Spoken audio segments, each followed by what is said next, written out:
আমরা যে ঘটনা জানি, নবী আলাইহিস সালাম যাইতেছিলেন, উট নবীর সামনে হাজির, চোখের পানি টল টল করে উঠে।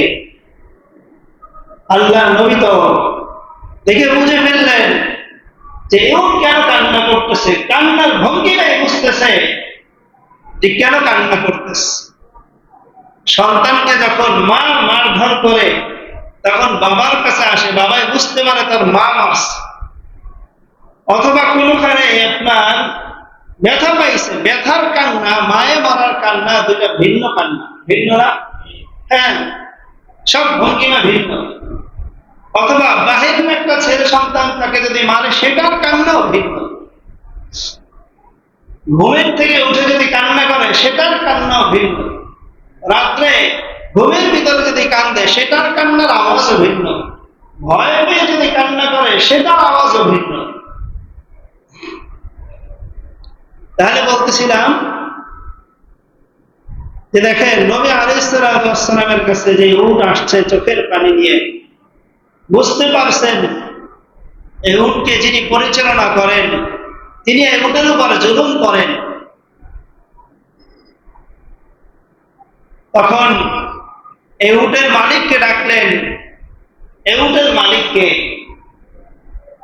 কিছু না বলাতেই নবী আলাইহিস সালাম বললেন, তুমি এই উটকে দিয়ে তুমি তোমার কাজকে সারো, অর্থাৎ তোমার জীবিকা অর্জন করো,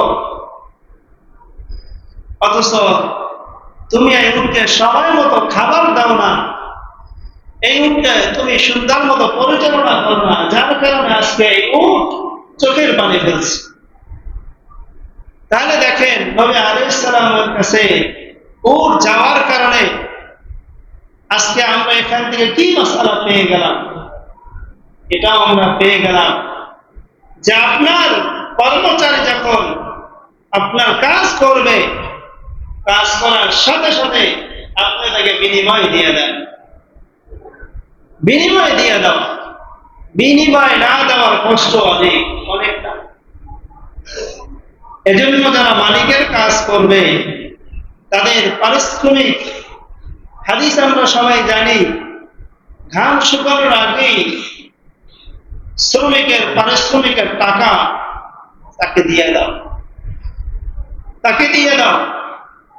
অনেক জায়গায় দেখা যায় মাসকে মাস কাজ করে, আপনার 3 মাস করছে, মাত্র 1 মাসের বেতন দিচ্ছে। আছে না? কেন এত জুলুম? সে তো কাজ ঠিকই করছে, কিন্তু আপনি কেন টাকা বাজায় রাখেন? তার তো সংসার আছে, পরিবার আছে, সন্তান বাবার মুখের দিকে তাকিয়ে থাকে। টাকা না হলে সন্তানকে কিভাবে বাজার করে খাওয়াবে? জিনিসগুলা লক্ষ্য রাখা। তাহলে দেখেন, আল্লাহ নবী আলাইহিস সালাম পশু পাখির জন্য রহমত ছিলেন।